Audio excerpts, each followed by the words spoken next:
Folks, remember you can find us at dramaticcinematic.com, and of course, you can also listen to the show on Stitcher, look us up on iTunes, or you can also find us on Facebook, Dramatic Cinematic. Don't forget to look us up on Twitter at TC Podcast Crew. Now on to the show.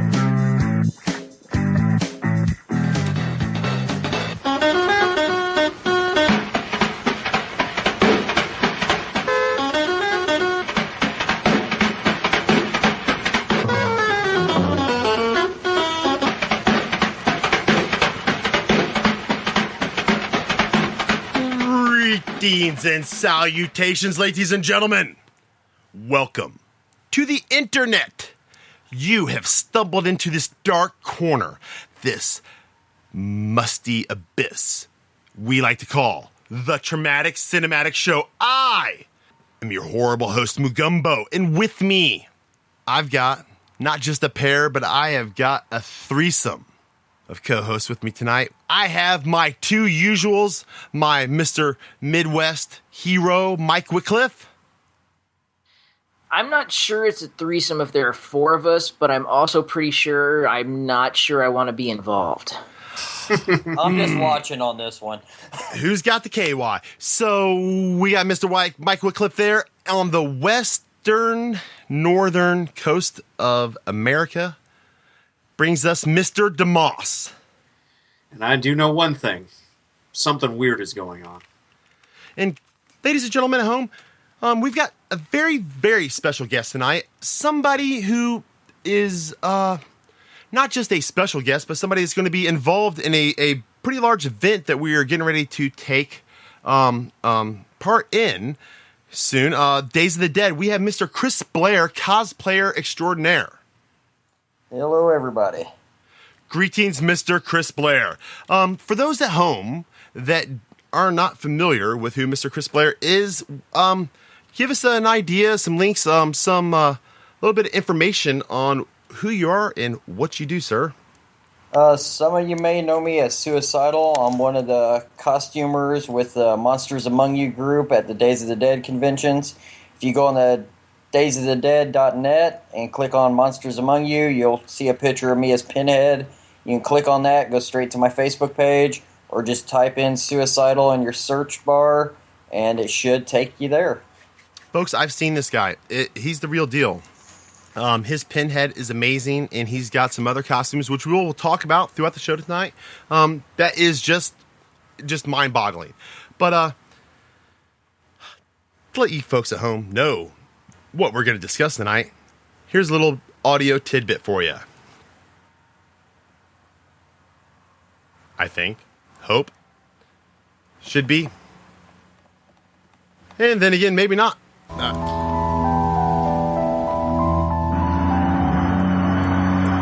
Phantasm. Is it a nightmare?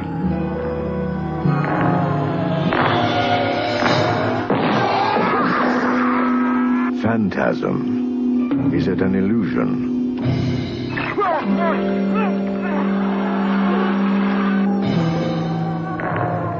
Phantasm. Is it an evil?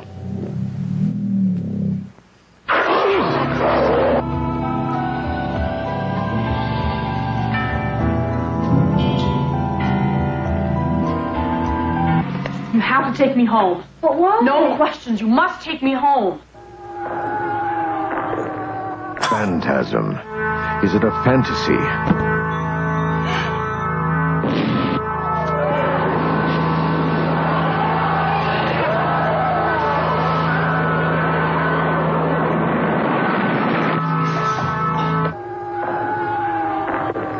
Phantasm. Is it alive? There was nobody driving.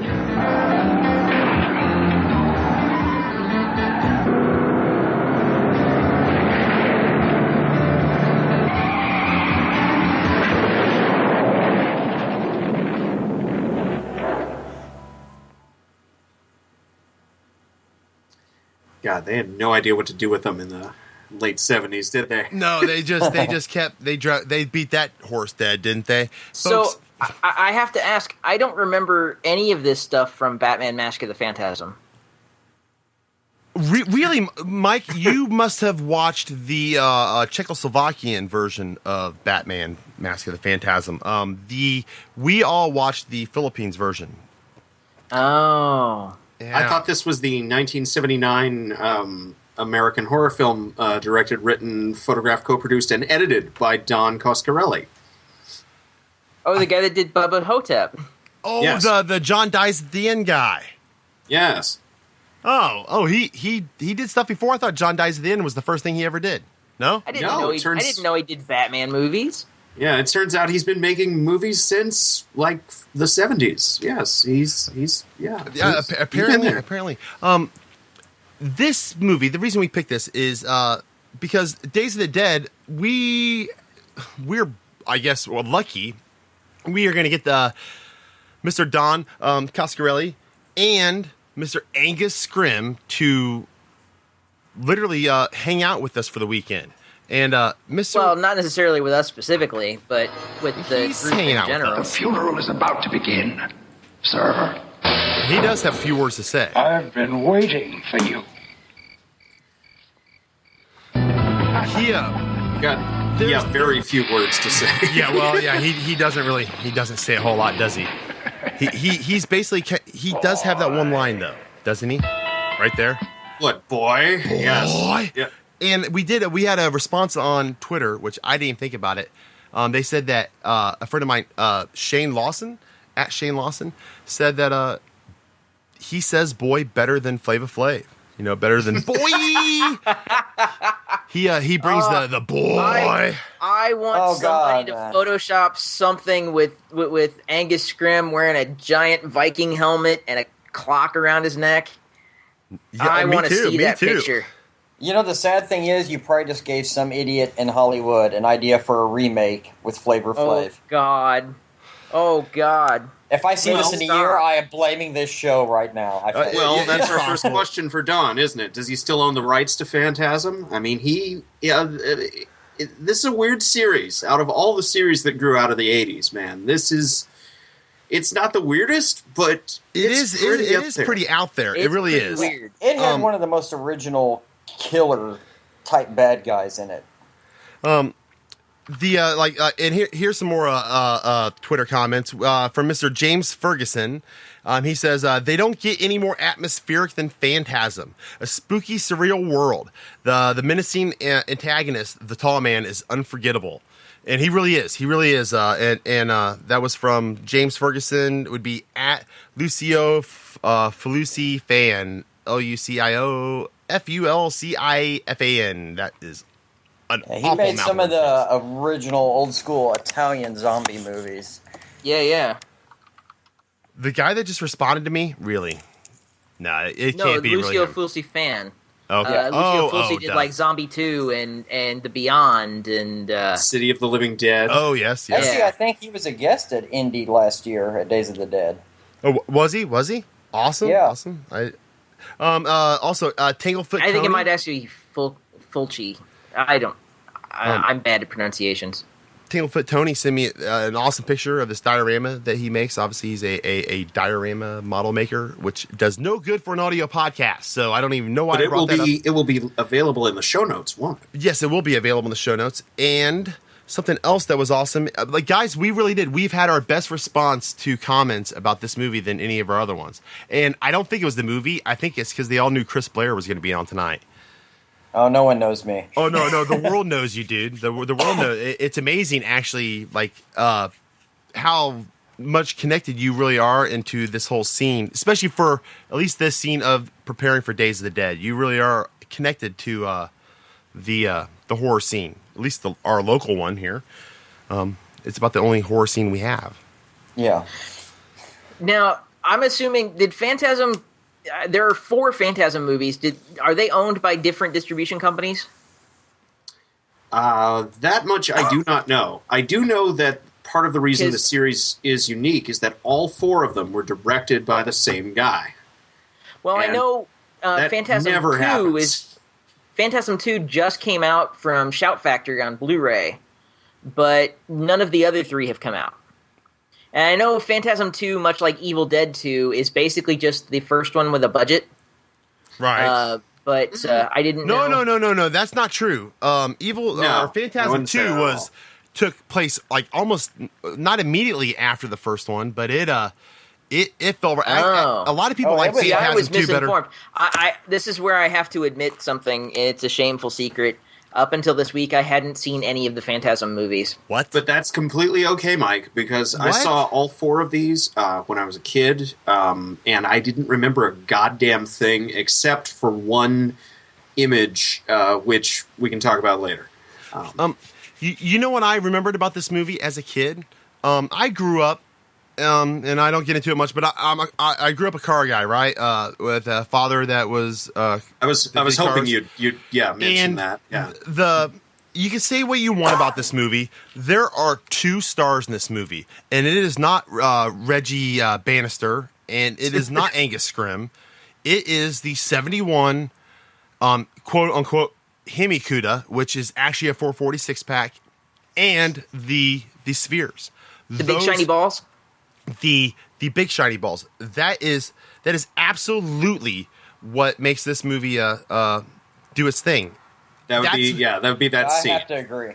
The car and the spheres. And reading through like you know how we like to look through Independent Movie Database, there was a little something that I saw that was kind of interesting. Was the 71 CUDA that they used because Don Coscarelli, there was a guy in high school that had one and he was jealous of him, so he's like, I'm putting this in my movie, and he had him do a couple things to it to make it look like it was their own, which would, on an old car like that is bastardization, but for 1979 is okay. But the thing that cracked me up was they refer to it as a Himikuda, and when they open the hood up, it says blatantly with the Mopar emblem 440, 6, and then it has a little emblem for pack, and that, which is awesome. The 446 pack was an amazing fucking engine.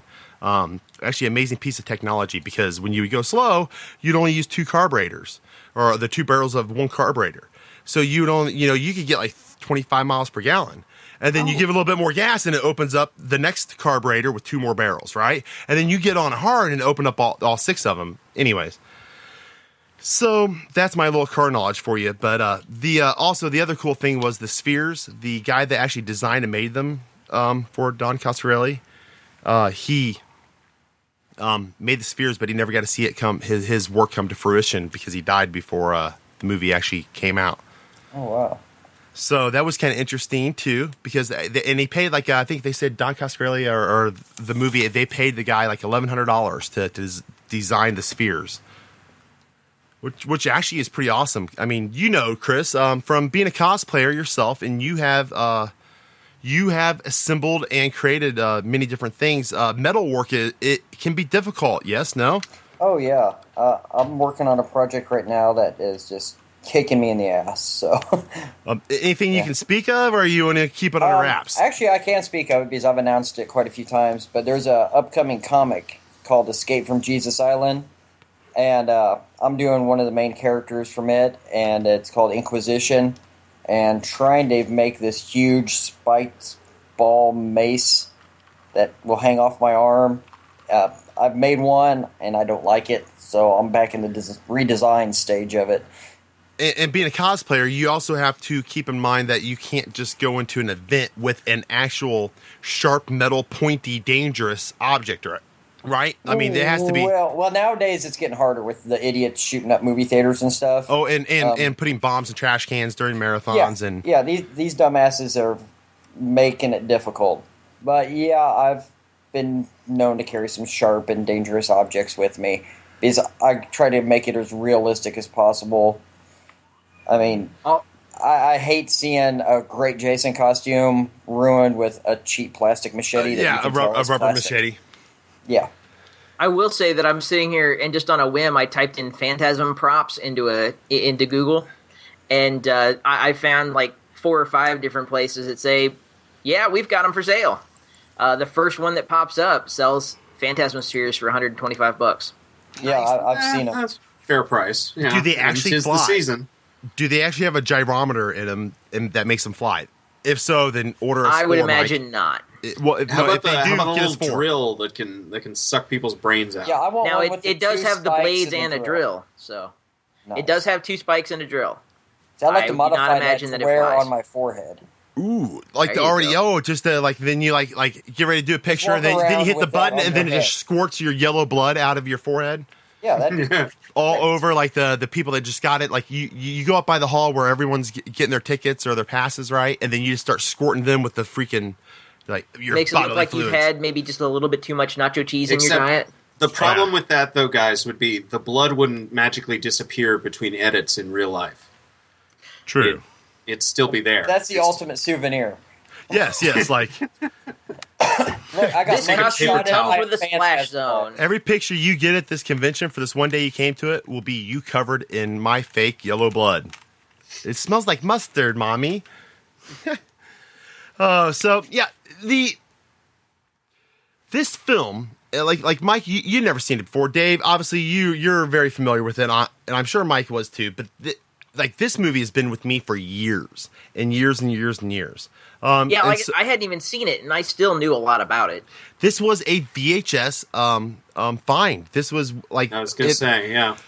We've discussed this so many times before, but there was nothing better than my little local Hodunk one stoplight town video store that was in this little old probably like 700 square foot little farmhouse that had the little back 18 or older section, and then all the horror movies and all the other shit. And you walk around and like, how could you not, like, looking at the cover of this film, how could you not want to rent it, right? Yeah, right. I mean, when was This was the back first time during the you golden age of actual horror movie posters. Chris, I had when a was the first different time you experienced experience it? with this movie because I remember seeing it at the drive-in when I was a kid. It was actually one of the first movie memories I have is sitting in the back seat of my dad's old Matador and going to the drive-in and seeing Phantasm and Salem's Lot on the big screen. And I remember this movie scared the piss out of me when I was a kid. Well, So now getting to meet the tall man this would be my first time getting to meet him at Days of the Dead come July. Me so. too, absolutely, me too. I've never seen him at any other things before, and I'm excited. Yeah, and he's getting I up there in can't- age, so this may be, unfortunately, the last time to see him. I know I hate to say that. Like, Well- you know what this sounds like? It sounds like my mom or my dad. Like, well, you need to come and see Grandma. This could be her last Yeah. Christmas. And I heard that for 15 years. Like please don't do that with me. Like, don't come see me. Shit.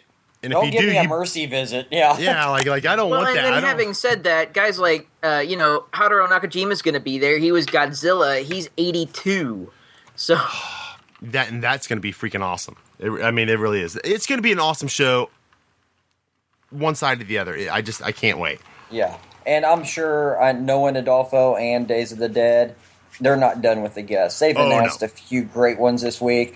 And Angus was the first one signed on and announced for the show. And I expect a few more actors from the series. I really hope for Reggie. Reggie Bannister. He's been at Days of the Dead a few times. Oh, so. has he? Oh, he's played that. He's awesome. He's really a great actor. It's quite amazing. Like how he's not a. I wouldn't even consider him a B-list actor, and that's not. No offense there. I even if he happened to listen, I would hate to offend somebody, but you just don't see him in anything really. But and his wife, she's at all the conventions with him, and she's got her own credits. And Really? they are two of the most laid-back celebrities you'll meet. I looked him up on IMDb, and he has been. He's probably done he's got 40 movies ish. Right. Dave, Yeah. like how many does Reggie Bannister have? Or I'm sorry, I take that back. I have it right here. 51 titles. That's freaking that's fucking phenomenal. Like It's a career. yeah. Oh yeah. And there's people that are way bigger than that don't work that hard. I mean, he is a working actor, and that's commendable. I mean, like Danny Trejo, you look at his, IMDb page. I mean, it's amazing what that dude does. But he's a working in actor. everything. Yeah, he never takes a vacation. And everyone would probably be shocked. He probably we need a doesn't. Mexican. Okay, call Danny up. So he's in every movie now. Yeah, that was the one TV bummer show. last year. And a lot of TV shows too. He still my favorite Bane. Well, I would imagine that they're both guys that, didn't have tons of money growing up and said, well, I'm just going to work all the time then. Because you never know when the money's going to stop. Well, I mean, if you're not making a movie, you're unemployed if you're an actor. Well, yeah. And between Phantasm and Phantasm 2, there's quite the gap in his career. So, see what happened there. Yeah. Some other comments, folks. A very close friend of the show's, Miss Jane Gutter from Culture Gutter, who has this awesome Indiegogo campaign going on right now that will be linked to on the site. She says 4 things that she likes about Don Coscarelli. And she has done an amazing interview, and I will also include that link on the website, dramaticcinematic.com. But she says number 1 thing that she likes about him is his humor. There's always humor in his films, even Beastmaster. While played pretty straight, has a great sense of humor. Beastmaster. And fun to it. His most recent movie, Bubba Hotep and John Dies at the End, are hilarious. Number 2 is that she says, I like that friendship is often the central point to his movies. And friendship gets her right in the heart. Which, I mean, she is a girl who does that, in friendship movies. I mean, come on, everybody loves siblinghood in this case, but it's the same kind of thing. Yeah, I mean, it's still a friendship thing. It's not necessarily is friendship magic, Louis? Is that what you're saying? It's a special force, unlike anything else, unless you watch My Little Pony, and then you understand. Number 3 is he is amazing at adapting other people's work for the screen. If I had my way, Coscarelli would have won Best Adapted Screenplay for Bubba Hotep based on a short story by Joe Lansdale, and John Dies at the End from the book by David Wong. Where's my Bubba Nosferatu? And whatever the Emmy equivalent is for the adaptation of Lansdale's incident on and off the mountain road for Masters of Horror. She's doing this to fuck with me, I think. Coscarelli is great with dialogue and that's a real characterization. thing. He did it. He was the first episode of Masters. But because he works in horror, I think it's not as noted as much as it should be. Which is, I mean, there is in the film industry that Wes Craven's kind of broken out of that. Yes or no? As far as looked down upon. Oh, well, you make horror. Oh, really? Okay. Well, you're that kind of a. Yeah, but that guy still makes a big old paycheck every time. But I mean, do you think that hurts him for having the bigger career? I mean, do you think they get typecasted for that kind of stuff? Oh, they definitely get typecast. When was the last time you saw Wes Craven do a movie and it wasn't horror? And I remember seeing things with Wes Craven talking about how he didn't like horror that much. You know what? Yeah, he tried, but they kept pulling him back. Chris, you've actually hung out with some of these people, haven't you? Clive Barkers and Wes Cravens and... Yeah, I've hung out with quite a few of them at shows. Any fond memories you like to share? Or, I mean, it doesn't have to... Or anything. Have you met anybody from this movie? Yes, no? This is your I met first time? Reggie Bannister at a few conventions. Had just a few minutes to talk to him and stuff. But... yeah, he's, I think, the only one from Phantasm I've gotten to meet. So I'm kind of looking forward to the indie show to meet some more. Yeah, me too. And your big thing, and folks at home, and you will see with the pictures on the website and whatnot, that Chris here is his big thing is Pinhead from Hellraiser. And that you bring in a pretty good draw with. Yeah, Pinhead is definitely my main character. I've got. Is that your favorite horror movie? Yeah, I'd have to say so, because at the time, the day I seen it, I went to a friend of mine's. I caught the last 15 minutes, and I was like, man, this is like one fucked up movie. And we rewound it, and I watched it again, and I was like, this is great. Because it wasn't time to come in, too. Yeah, it wasn't your typical 80s slasher film, where you had the big silent mongoloid killer just slowly stalking some chick running through the woods. I mean, you had your S&M fetish fantasy going on and a cool little puzzle box Rubik's Cube type thing. And then at the end, this huge skeleton dragon flies out. And I still don't understand that part. Yeah, that was... It was supposed to be the engineer. It's something that I could... And I was hoping for this. To tie in... Phantasm, the first one, the original, and Hellraiser, the original, and even Puppet Master, the original. all three of these movies are very similar in design. Whereas they're doing it with practically little to no budget. This was made for $300,000, which sounds like a lot of money, but that's nothing in filmmaking. And like especially not with what they managed to do. Puppet Master and the original Hellraiser. I mean, there wasn't a lot of money put into those films, so they worked with their imagination. And once they did that, and they got to the second ones, it blew up. Like they did all sorts of amazing, interesting things. On Twitter, I got like a lot of responses that a lot of people like Phantasm 2 better than the first one. Where I like with Hellraiser, and I am just that type of guy, right? My favorite Hellraiser is the fourth one, the one that is in space. Believe it or not, my favorite one is the one that tells the backstory of how the box was built. Yes, I love the backstory. I love going back to the Renaissance times and the original toy maker designing the box. Hanging out with Lemire Sharp. I fucking love that backstory. Yeah. See, my favorite has to be the first one, and this is what I don't think most people get is everyone's like, oh yeah, Pinhead, he's the main bad guy. And if you actually pay attention, it's the woman. Pinhead only has like maybe 4 minutes of screen time in the entire film. The bad guy is the woman. Is Frank, the girl? Uncle Frank is the main villain. Him and Julia. Yep. And those are the two people I've never got to meet, and I'd love to get a picture of them with me in costume. But, yeah, nice. I mean, if you look at that movie, Pinhead is basically just kind of like a back character. So he doesn't really start coming out into his evilness until midway through the second one, and even then, by the end of it, you feel sorry for him because you find out, oh wow, he was a German officer, and he comes back to being human, and then gets killed by Dr. Chenard. And then in the third one is when he's like, yeah, screw it, I'm killing everybody in this one. Yep. For whatever reason, Dax woke me up, and so I must destroy the world. Yeah, I'm going to spit some bullets back out of you, make you kill your girlfriend, and we're on now. That was actually the first one I saw, was the third one. Yeah. Really? After that, I just kind of lost interest in them, and then I don't even want to mention that shitty remake they've done recently that Clive Barker, I quote him, said he wouldn't wipe his ass with that piece of shit if he had to. Yeah, it wasn't even a remake. It was it was a reimagining. Re-envisioned. Oh, yeah, it was awful. So a remake then? No. Actually, Dave, it was worse than a remake. They were actually trying to all right, let's say I'm going to remake Nightmare on Elm Street, but Freddy is actually going to be a guidance counselor who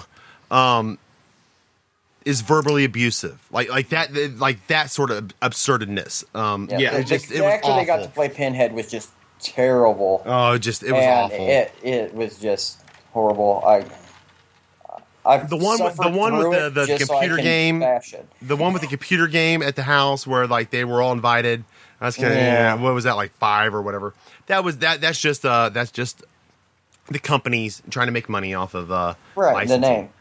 It's like, we're about to lose the licensing rights, so this is another piece of shit. Let's whore it out one more time. Yes. Yeah, that's produced so many great works of cinema over the years. Squeeze out a little more trash. Like Amazing Spider-Man. Exactly.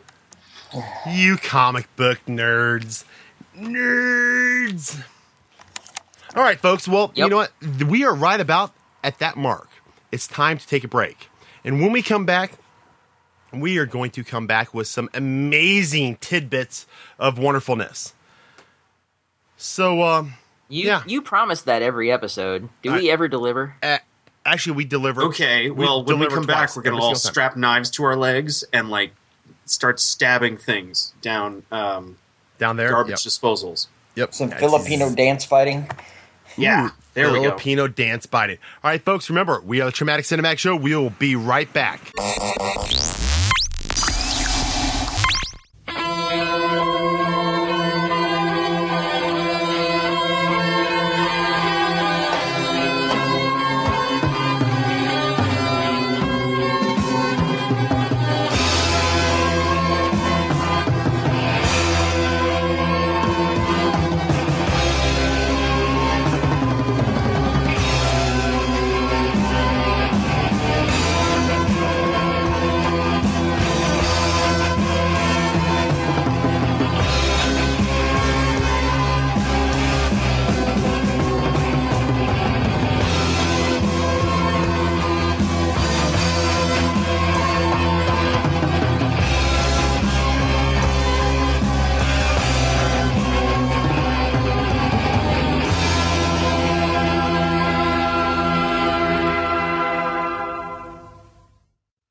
I love the way he just comes and sits down and just picks right up into the song. I'm just a sitting here at midnight.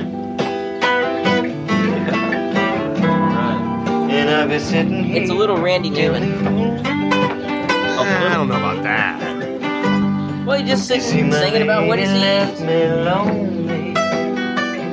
you did. I like this better James than Randy Taylor. Newman. Baby, left me. Very James Taylor-y. It's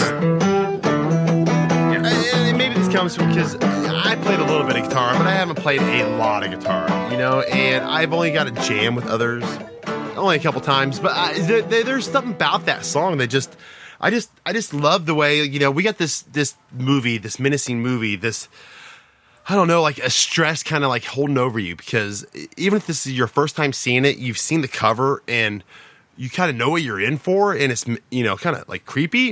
And then you hear this, and you get this. This is like the this is kind of like that boat ride across the river to the river Styx, you know, or to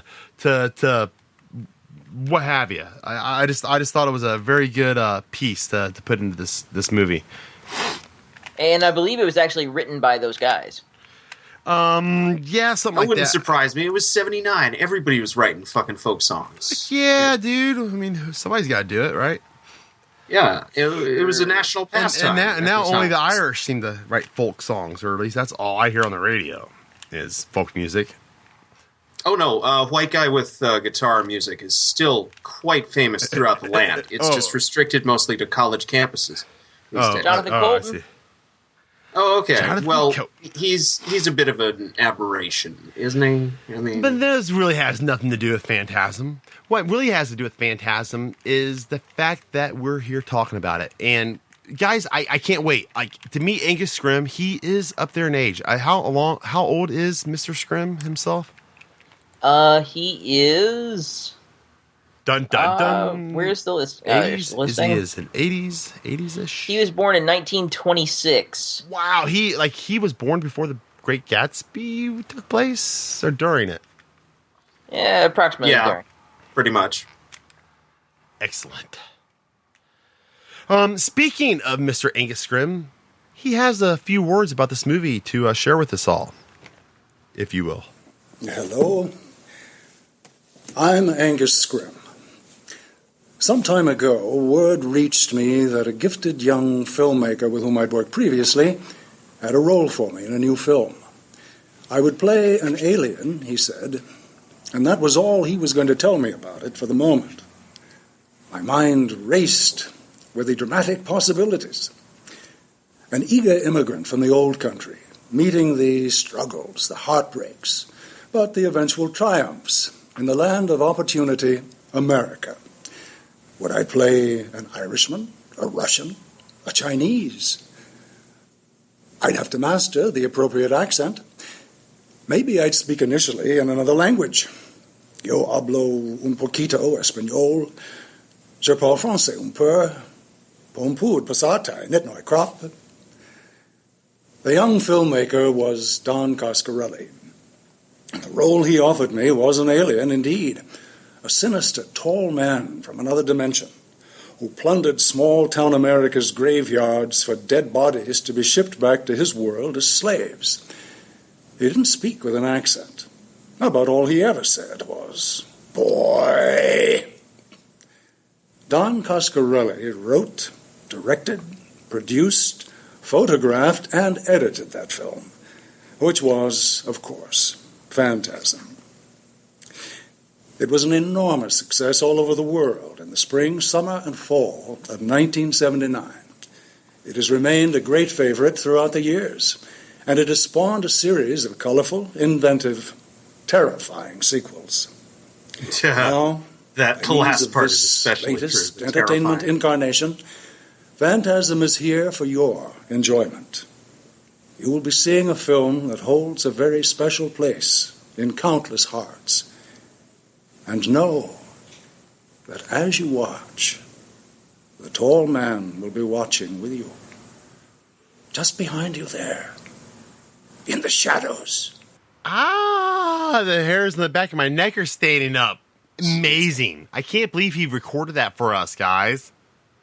Yeah, specifically for us. Yeah, that wasn't for an intro for a DVD or Blu-ray special. No, it was for us personally. But he does speak to something. This movie understood that what parts of the human body crawl naturally. I mean, where does the fly monster go? It goes right for the scalp. That's where you should go. It does, and this movie uses our own imaginations against us. It doesn't give us too much. The more you give somebody, let's say. Let's look at some Eli Roth's movies where he shows you all the blood and torture and all that. Doesn't leave as much to the imagination, right? It's like nothing. Yes. Yeah. They show you every last thing that could possibly happen. Well, but that your imagination's more terrifying than that. It should be because it's whatever your fears are is what is the pieces you're putting into the blanks, and that's where this. I mean, it shows you some, but it doesn't show you too much. And no, but you're going to fill that hole in the screen with something much more horrifying than any special effects house could possibly produce. Your brain has a bigger budget than K&B Studios. There's something so cold, hard. Or Don Coscarelli, since he did all of this by himself, pretty much. Anyway, well, I mean, like a big part of this movie is there's something so very cold and hard and uninviting about marble floors and metal walls with sarcophagi. There you go. Yes, in them, like there's something. It's not just because you have all these doors with dead bodies that have been there for 50, 100, whatever years. So that helps, it's that cold marble floor, that hard, unforgiving cold marble floor, and the metal walls and doors and latches and bumps and bruises, and then it's just, I don't know. And after watching this a couple times, I've seen this movie. I can't tell you how many times I've seen it, and I've seen it throughout different times of my life, and it's my wife's, almost her very most favoritist of movies. She loves this movie, the whole franchise, very much so. And well, we know then who we should have on for Phantasm 2, don't we? Right. Well, you know what I got from this movie? I mean, like that little like that moral to the story. You know what it is? Mind your own fucking business. Don't go snooping around. Isn't it? Don't go fucking snooping around some shit you don't need to be sticking your nose in. Okay, a dude picks a coffin up by himself that's heavy with a body. Fucking go away. Don't tell nobody. Just ignore it. Don't deal with Mike, it. Like, Mike does put on a very proper what the fuck. It's a very appropriate what the fuck. Right. Well, which we'd all be what the fuck, but I'd be like, what the fuck at home, like packing my stuff to get the hell out of town. Like I am not going to inquire for more. I don't need to know more. I'm just going to get the hell out of here. And it wouldn't make for a very good movie, right? And like, wouldn't that be awesome? Like, let's make a movie where we spend 15 minutes, 20 minutes building up this amazing, like, nasty thing that this like boy like witnesses, and he just takes the fuck off, and it's done. Like, we don't know any more about it. Like, what happened? Like, I don't know. He took the fuck off. It would probably be an interesting last we checked, kid's like 48 years old, has a family, happy. The buddy that was with him that stuck around, no one's ever seen him again. Huh. So yeah, that's the end of that story. Like, and that's kind of like what this was. Like the like, he stuck his nose into shit he shouldn't have been sticking his nose in, right? Well, maybe, or did he? In a way, I think this movie's kind of ahead of its time. I think it's kind of an 80s movie that just happened to be made in the 70s. 79, which was almost the 80s. Yeah, it's right on the cusp, and you can tell because the woman in the opening, she has, you could like dip chips in that eyeshadow she's got, but her partner's beard is still firmly in that Village People mold of things. So it's right at the tipping point. You know, you can see the world turning in this movie. Something I should mention, we still have, and of course, boobs. Yeah, boobs. We have a bunch more comments to share off of the internet from responses we got today about this movie. Corey Miller, who has been on the show from Three Wiseman Productions, says he has to admit he's never seen it. Wanker.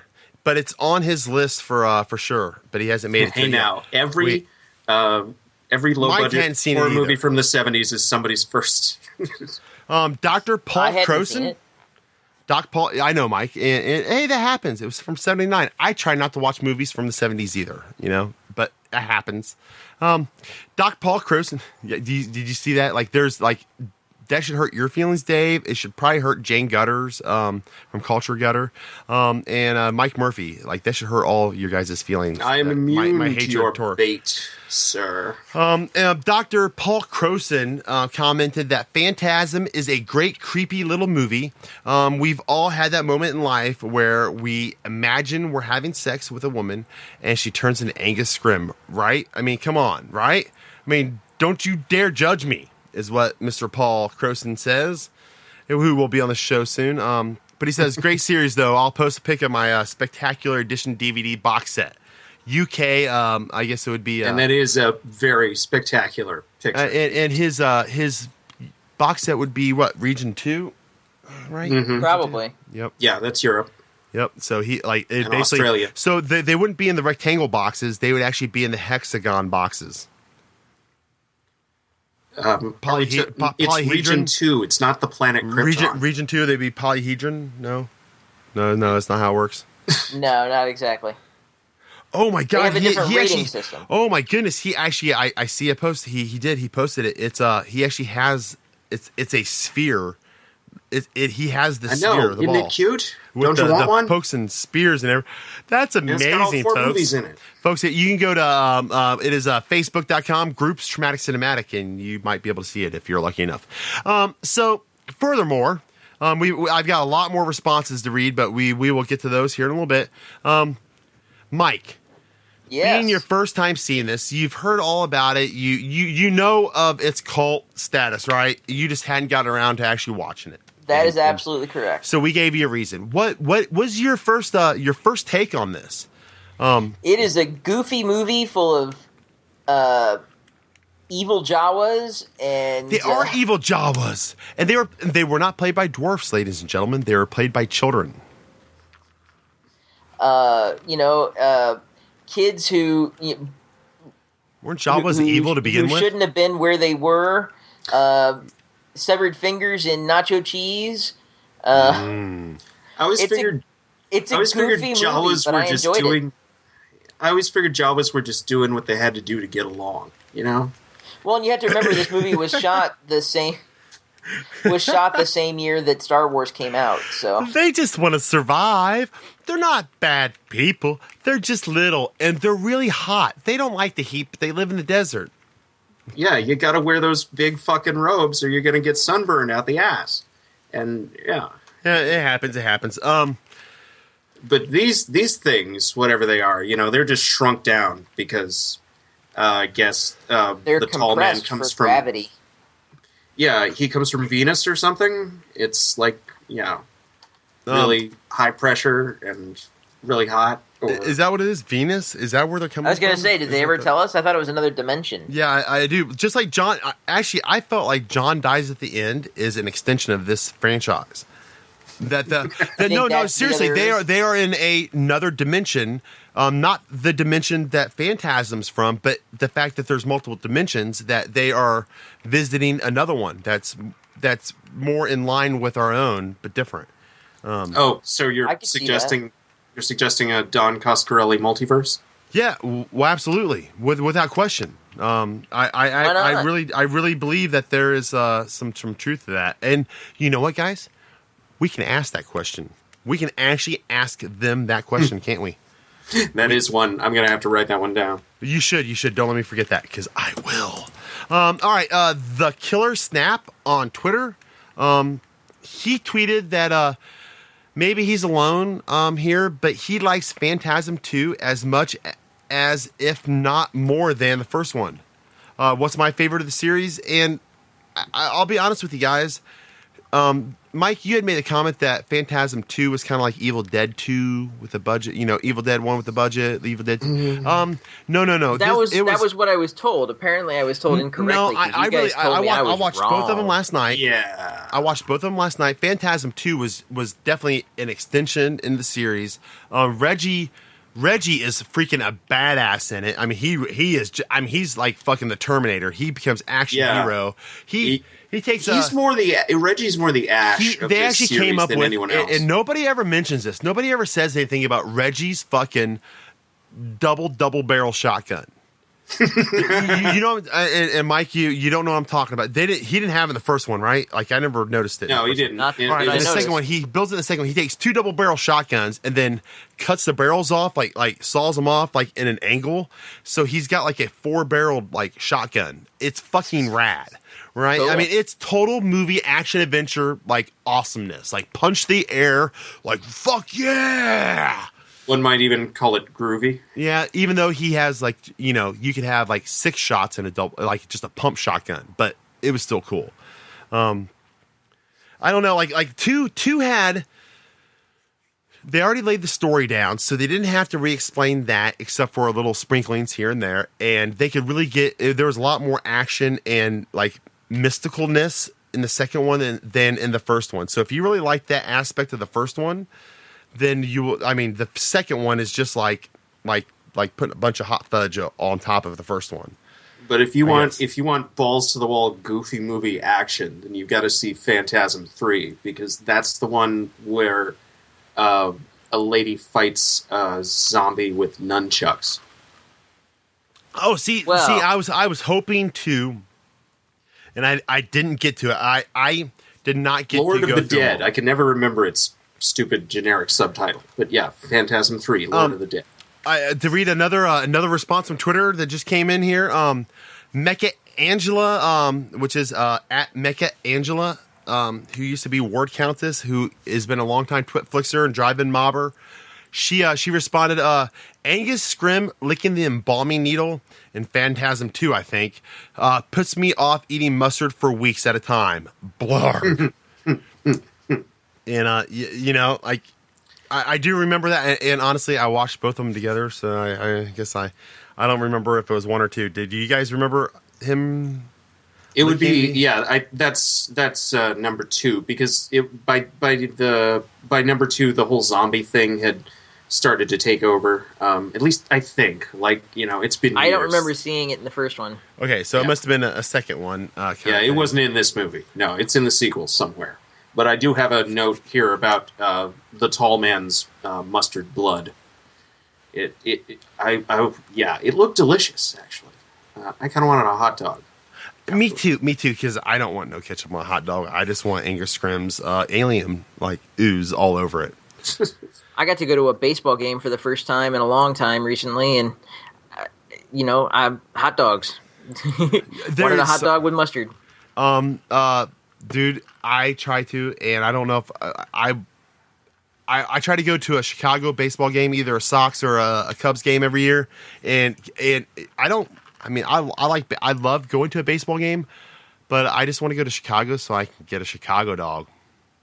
I mean, for real, like the little sport peppers and their special lime green relish, and you just can't beat it. But I understand. And I do every time. Me hungry. Every time I take a bite, I think I'm like, is this Angus Scrimm's blood? Am I eating his life force? No, it tastes in the too box. Good. In the box with the severed finger, it looks more like nacho cheese. Well, I was reading it, and I think it was on IMDb, but they said that Don Coscarelli got the idea after he had some popcorn or something, and he had stuck his finger through the bottom of the styrofoam cup or bag or whatever, and saw his finger wiggling around in there, and he stuck his finger through the bottom, right? And he's like, "Oh yeah," he's like, "Yeah." Oh, you mean he was doing the secret prize? It's like a Cracker Jack box when you go take a date out and you have a box of popcorn. Yeah, and you it put was your the erect 70s. penis. Hello, you put your erect penis through the bottom of it, and as she gets to the bottom, she's like, "Oh, what's this?" You're like, "Oh, that's the prize." Right, Mike? You've done that before, right, Mike? Sure, all the time. Hey, I'm buying the popcorn next time we go to a movie. So, sweet, I'm in. So, this film, it tells us, don't stick your nose into shit you don't fucking need to know anything about. Especially not with The Undertaker, who may or may not be immortal. It shows us what happens. Something else from watching the first two and then reading comments and facts and shit about it. The quote-unquote Himikuda, which was a 446 pack, they sold after the making of the second one, and nobody has any idea where that car went. Never saw it again. Which, it's probably, if taken care of, a 71 446 pack black Cuda, numbers matching, which it probably wasn't since they flipped it over in the movie, meaning it had a new roof. And anyways, it's probably still a $140,000 car if it was taken care of and done upright, if not more. But that thing's probably wrapped around a tree somewhere by now. You never know with those old cars. If they never documented the VIN number they used in the movie, there's no way of knowing who has that car. And trust me, dude, when it comes to old late 60s and 70s early 70s Mopars, they're all documented. They know where these cars are, and my guess is, in 79, they didn't care back then. I think it was in the 90s is when they started realizing those cars were spectacularly special. Yeah, that makes sense. A lot of collectors' markets exploded. Yeah, exactly. And they realized that not only were they special, but they were rare because, Chrysler went and melted down all the OEM metal to replace parts on those cars. That's when Lee Iacocca took... Anyways, you guys don't need to... You don't need to know all this about the history of fucking Mopar, but... I know quite a bit about it. I am quite a Mopar buff, but and I have a casual interest in Lee Iacocca. They did. They when he took the company over, he came in and decided they acquired the Jeep brand, right? So they melted down all the old 70s, late 60s and 70s sheet metal, all the fenders, quarter panels, roof replacements, core supports. They melted all that fucking OEM metal pieces down that they had in warehouses. They opened the boxes up, ripped them out, and just melted them down and made fucking Jeeps. Jeeps with square headlights, mind you, okay? And when I say that, this is so far off topic. Greater crime has passed through this nation. If you own a Jeep with square headlights, you should kick your own self in the nuts. Anyways, because you've got a 69 fucking Hemi Charger quarter panel melted down and put into your fucking rusted out fender, you bastards. Anyways, that's enough of that. But like that's what's so awesome about this movie. You take a movie like this and they put all these little ingredients. You get the quote unquote Himikuda 446 pack Himikuda. You have these awesome spheres. You have this crazy mystical story of other dimensions and aliens and midgets and Jawas and yellow blood, and it's just a combination of awesome sauce. And at the heart of it, you have a very nice relationship between two siblings. Yeah, it's a buddy movie to an extent. I mean, like two siblings coming together. You have the youngest brother not wanting to lose, like he's so desperately latching on to his older brother because he lost his parents. Like he couldn't bear losing like the only thing that means anything to him in his life, right? So like that kid is never gonna let his big brother go away. Or is he? Dun, dun, is he? dun. Dun, dun, dun. Yeah, how much time do we have left? Can I spoil this movie yet? Because I really want to talk about the ending. Spoilers, folks, so prepare. It's going to happen right now. Okay, so goddammit, this movie had me. It had me in its hand. And then they pull, oh my god, it was all a dream. Oh, well, they tried. Well, except that, did they? What the fuckity fuck? I don't feel like this was the Wizard of Oz ending by any means. Now I haven't seen the other movies, but the way I got it, it was after he dropped the boulders on him, it wasn't that he woke up and it had all been a dream, but it was that he had been. It was after he'd been run over with the boulders, the tall man had put him into some type of trance, or it was all an illusion from the end was all the illusion, not the rest of the movie. It was the end that was the illusion. Okay, see, I'll go with that, agree. Mike. You. I was having problems getting there, but. No, you go agree. with that. I never felt like this was like somebody woke up from a dream and everything was okay. Like I never get that feeling. And I'm not saying everything was okay. I'm just saying that this movie was, in one respect, once again ahead of its time, because Nightmare on Elm Street would do the same thing. Well, when it was made, later, really, when it was made, it really that hadn't been abused all that much. And well, I mean, I guess maybe it was, but oh god, you're kidding me. The Wizard of Oz ending. Yeah, well, okay. Let me take that back. When this was made, Don Coscarelli had no plans that this was going to be a franchise. He thought this was a one-off movie. Now that'll totally go. So with. Yeah. he had to give it an ending, right? Whether it was a good one or a bad one, every story has to have an ending. Yes, it doesn't matter if you like it or not, but it has to have an ending. So what do? So you do what you got to do, is what I would say. Something that I feel like I need to point out: if you look Phantasm up on IMDb, you might very possibly notice that the main people from this film are like at the they barely even made it into the listing of actors for this movie, the cast and crew. Michael Baldwin, he doesn't have a fucking picture on IMDb. Bill Thornby, he doesn't have a picture on there. He was Jody, whoever the hell that was. Reggie Bannister, sure, he has a picture. He should. He's done 50-ish movies. Of course, he absolutely should have a picture on there.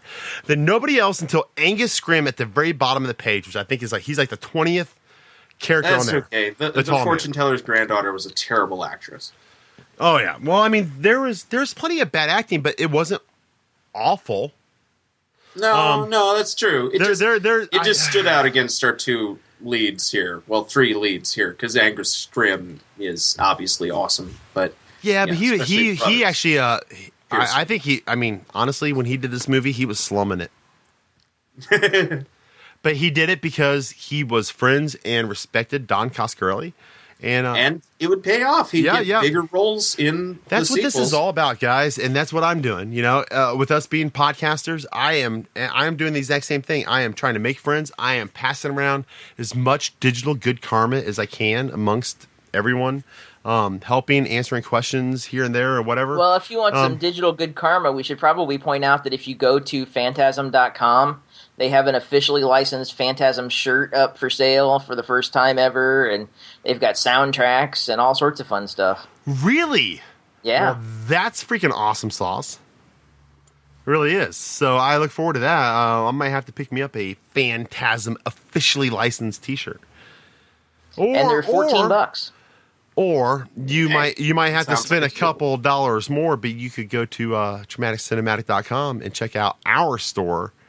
And we have some pretty cool T-shirts, too, with our amazing Traumatic Cinematic bottle cap logo on it. In different shapes and sizes for his and hers. Anyways. And colors. And colors. We like them. I like them. So we'll see how that goes. But you know what, guys? We about hit our time. So, any final words? Obviously, we Days of the Dead, Indianapolis, July 5th through the 7th. We're going to have not just Angus Scrim, which is going to be phenomenal. I can't wait, right? I hope to.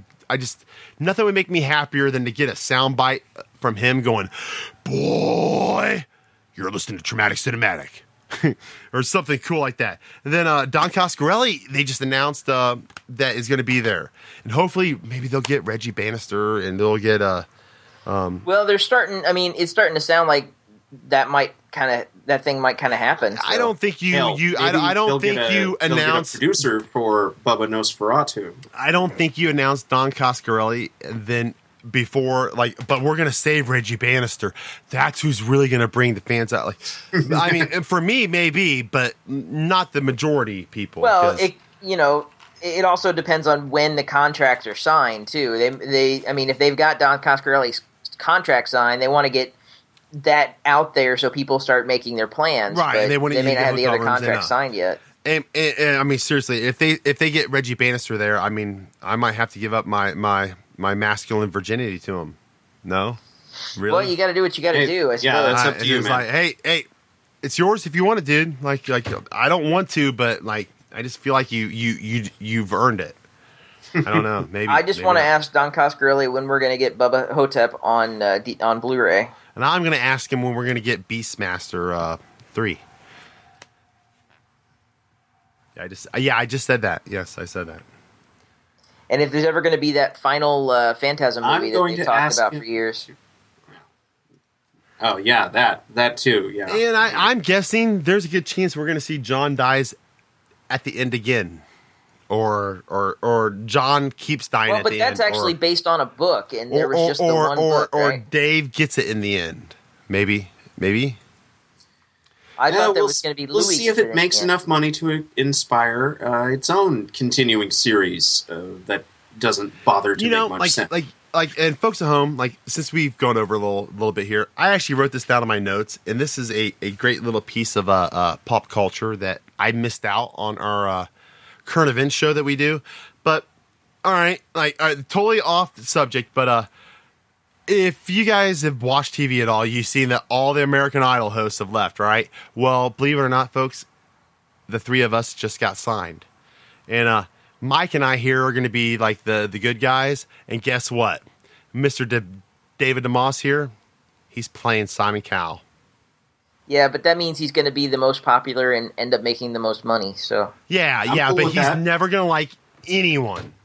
No one's ever going to be good enough. Even last year's winner, she was just lukewarm, or whatever. I mean, but I've never watched an episode of American Idol. I pulled that opinion straight out of my ass. I feel awful that I didn't get to use that little bit, so I just felt like I needed to jam it in here. All right, folks, that is pretty much it for tonight. This is like beating a freaking dead horse twice. So you like jamming your little bits in places? Yes, every little bit, itty bit. So, folks, remember, you can find us at traumaticcinematic.com. And on Facebook, look up Traumatic Cinematic. There's like a half a dozen things there you can find us on. And at TC Podcast Crew on Twitter. Dave, how do we find you? You can find me at my website, and you thought it was safe because that's aytiws.com. Yeah, I can say it too, folks. AYTIWS. AYTIWS. Mike, how about you? Just at Gray Matter Splat on Twitter. Excellent. I'm glad you came out tonight, folks. Remember, enjoy, and we'll be back again next week with even more wonderful tidbits. Yay! And don't ever forget, I'm on the internet.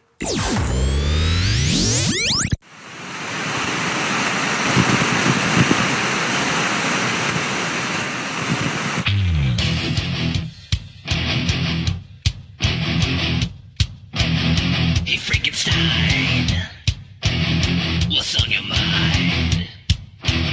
Hey Dracula, I heard you. Now there's a price. We'll stop the fight. Conceal my brain, Fritz, and take it to a Dr. Frankenstein. Well, you can knock on that wood, but it won't do you no good. 'Cause all of my heroes are dead in Hollywood. Hey Norman